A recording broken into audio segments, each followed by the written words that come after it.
Good morning, West Campus, and hi, East Campus. Hope you guys are alive and doing well.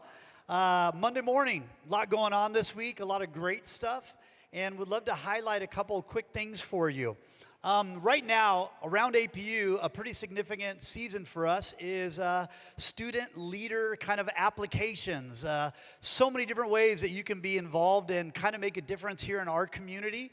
We want you guys to shape your university. We want students to kind of have a voice and have a say. So if you've applied for something, I want to give you a really kind of fun insight. The campus pastor's office, literally last Tuesday at our staff meeting, just prayed for you as leaders, prayed for those of you that are applying.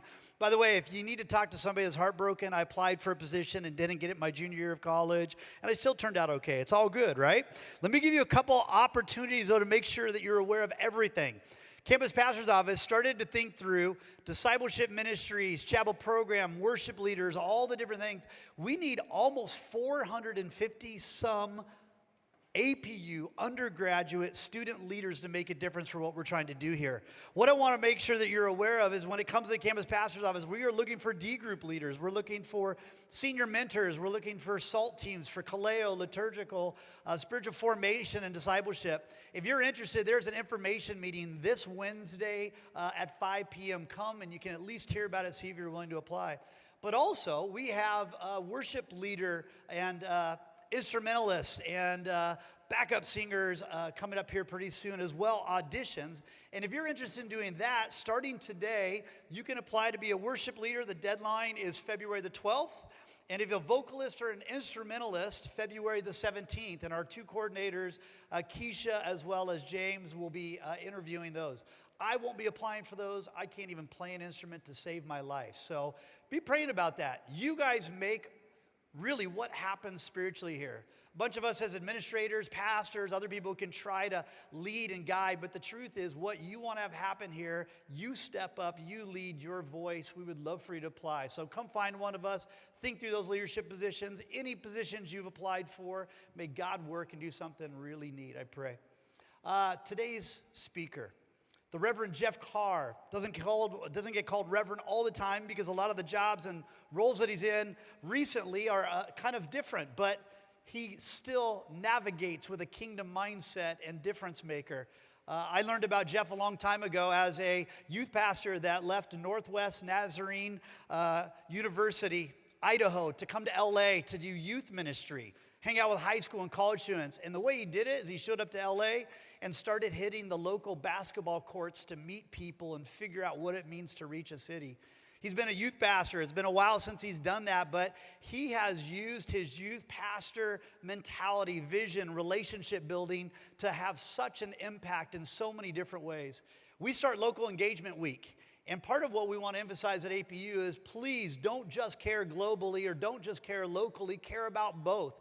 Feed the soul as well as meet the needs. And Jeff Carr has done that in so many different ways, and in the last couple of years has really done that in political ways. Listen to some of the amazing things that he's had a chance to do. Most recently, he was 2015 Special Olympics World Games. He was the chief operating officer. He's worked in the mayor's office of LA around gang reduction and youth development. He's even been chief of staff. Kind of reminds me of a Joseph in the Old Testament that God has placed in the middle of politics and really nationwide things that make a difference. And right now, he's even in the process of working on a boys and girls project to make a difference in LA. He's going to come talk to us about local engagement. Will you welcome with me the Reverend Jeff Carr?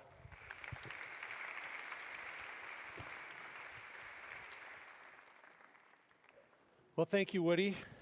Is this mic on? There we go. Let's see if I can get this up. Well, the Thanksgiving after I left the mayor's office a few years ago, I was talked into playing in an annual Turkey Bowl football game hosted by my church. Now, at the time, I weighed about 260 pounds, not quite that full now. I was in the worst shape of my life, and I was nearing my 50th birthday.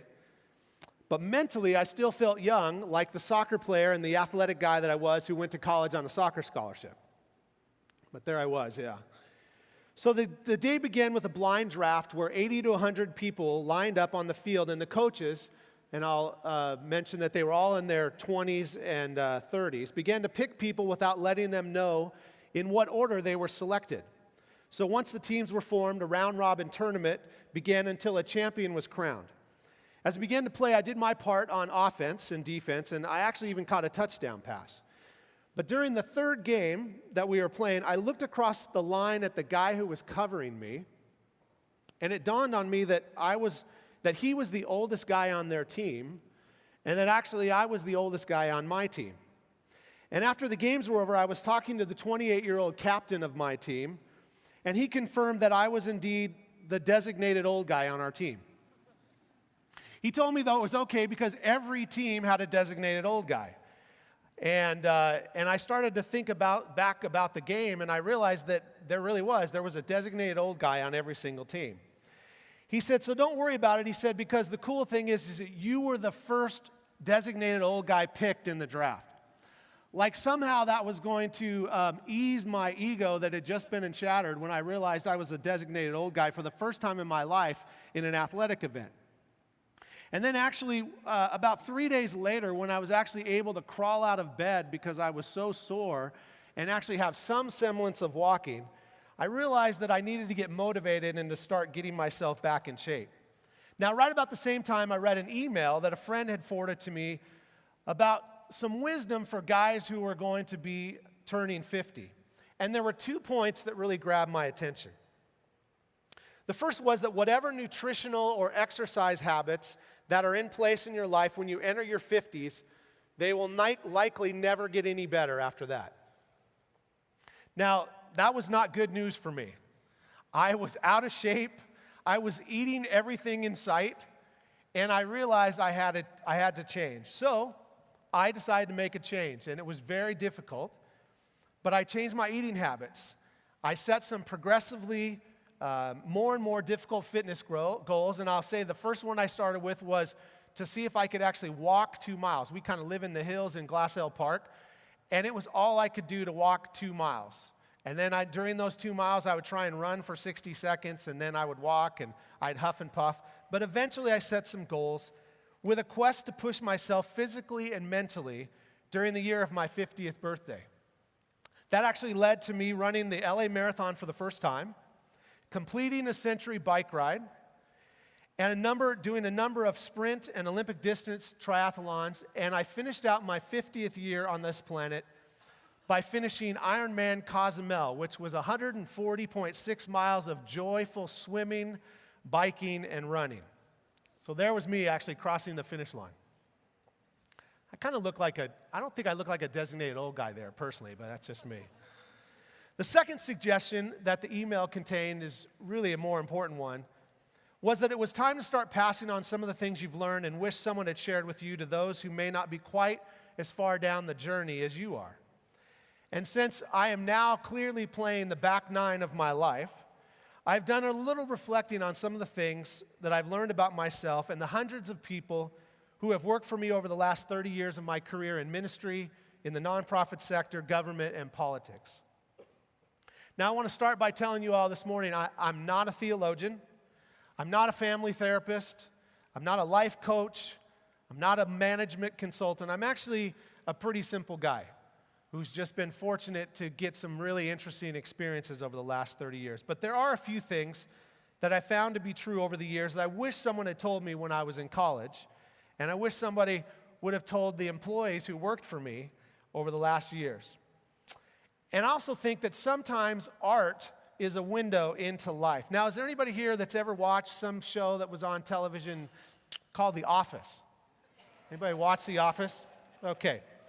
So this morning, I want to give you what may be the shortest and simplest chapel talk you've heard in a while, which I know you're loving that because when I was at a Christian college and I had to go to chapel, the only thing standing between me and studying for my next class was that doggone chapel speaker. So I'm going to try and respect that.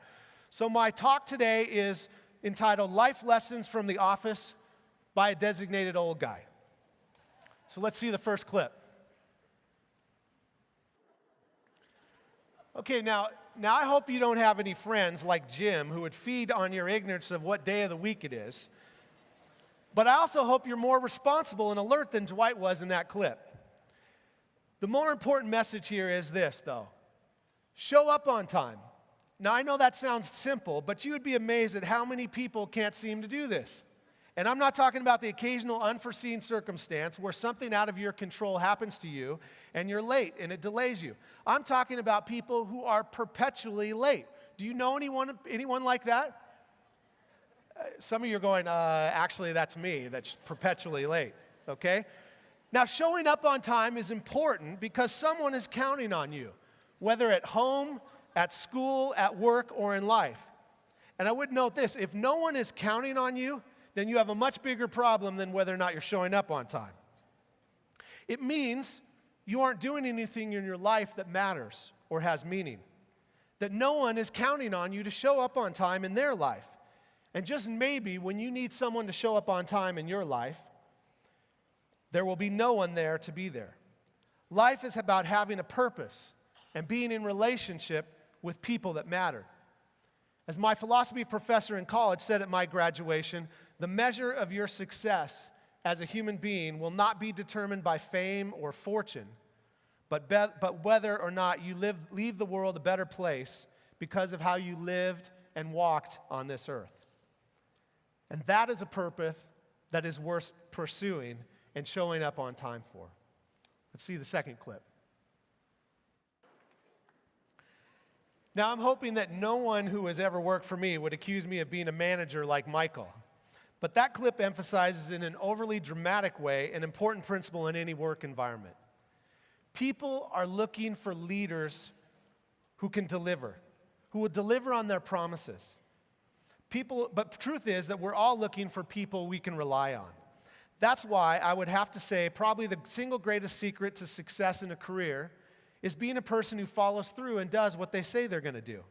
No matter what career you may choose, your ability to follow through on tasks and assignments given to you, no matter how large or small, will increase your value to whatever team, organization, or mission that you're a part of. Now, when I was serving as the city's first deputy mayor for gang reduction youth development, or what the press used to call me the LA's first gang czar, I spent a lot of time out on the streets with ex-gang members, or what we call gang intervention workers. They were people in the community who had relationships and credibility to often reach across and between gang lines and help negotiate a peace agreement, or get folks to stop shooting at each other in an endless cycle of retaliatory violence. Now, most of these guys were ex-cons who had spent time in and out of jail, often after a life that was destroyed by decisions and a lifestyle that led them nowhere. But the great thing was that many of these guys had decided to make a change. And I counted on these guys in some really, really volatile situations to deliver and do what they said they were going to do. And while most people would think it's counterintuitive to trust guys who were criminals, there was actually this code of honor on the street where your word was your word. And what you said really mattered. And if you said you were going to do something, you actually did it. And the ones that I counted on were actually some of the guys who were most consistently gave me their word. I remember a guy named P. And when P told me he needed help and he was going to do something when there was a shooting, P always delivered. And as a result of that, I counted on P. And I knew that I could count on him. Now, contrast that with my last 2 years in the Villaraigosa administration, where I served as chief of staff and spent most of my time dealing with council members, city council members, and bureaucrats. Many times I was promised something by a manager or an elected official, a certain result or an outcome. The result, however, was usually that the manager would never respond and acted like I had never made the request, even though I represented the mayor. And too often the elected officials who had agreed to vote a certain way when I spoke to them would change their vote and do exactly the opposite of what they told me that they were going to do. In both cases, they didn't do what they said they were going to do. And now some of you are asking yourselves if I just said that ex-gang members were more reliable and trustworthy than elected officials. Well, I'll let you guess what the answer to that question is. The point is, it doesn't matter who you are, what your background is, what zip code you were born in, or what you have done or not done in your life. Your word, backed up by your actions, is an action that you control. You control that. And it matters a great deal. Let's see the next clip.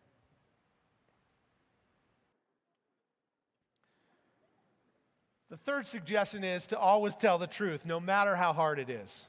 Now, sometimes I know it's hard to tell the truth because we don't want to upset a friend or a colleague. Now, nobody wanted to tell Michael the real truth, that they didn't want to be around him outside of work because he's not that nice of a guy. And there are plenty of people who like to claim that they are truth tellers and they want to be truth tellers in our lives, when the truth of the matter is they are just mean and nasty people. Of course, the truth is that we all need people in our lives who will hold us accountable for our actions. People who we can count on giving us the kind of feedback we need to make better decisions or to be a better friend.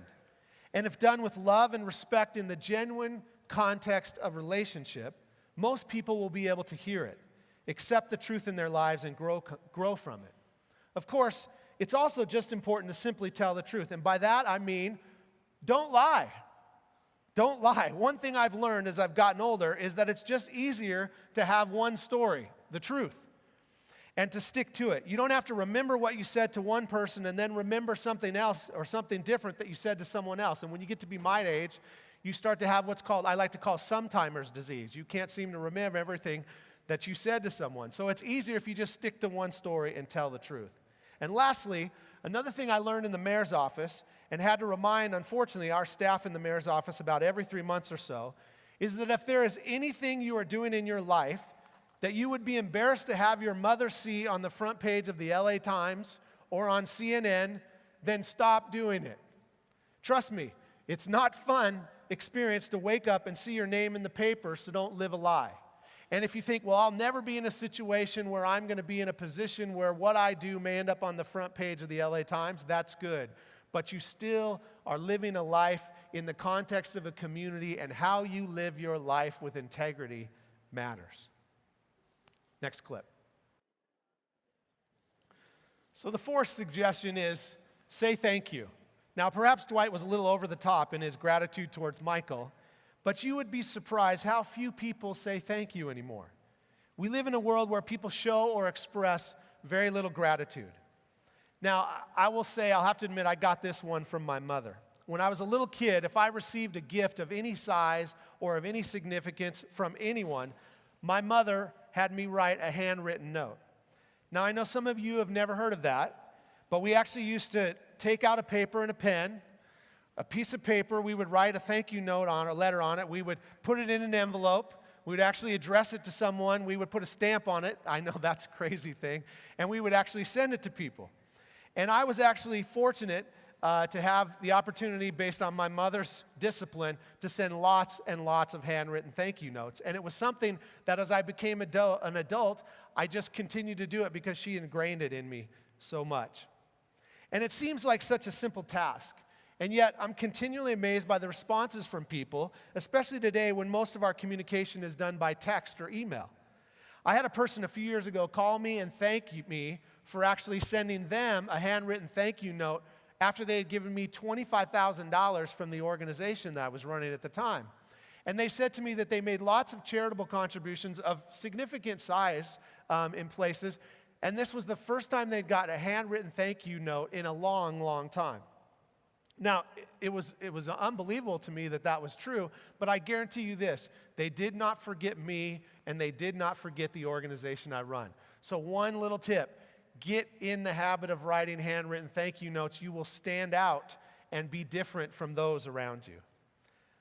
But more than just a trick or a discipline to actually help you stand out, saying thank you is really more powerful because it's really about not taking people for granted.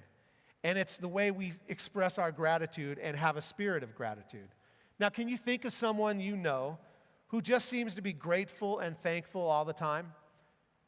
Woody mentioned that I actually just the last 4 years worked on the Special Olympics, and one of the greatest things that I learned from that was from the athletes is the spirit of gratitude. We had a number of athletes that worked for us, and we had a number who would come by our office, and one of the things about people with special needs is that they're just grateful. If you are present, it doesn't matter what you have to offer them or give them other than yourself and your time. They are so grateful and thankful, and that spirit of gratitude and gratefulness is contagious.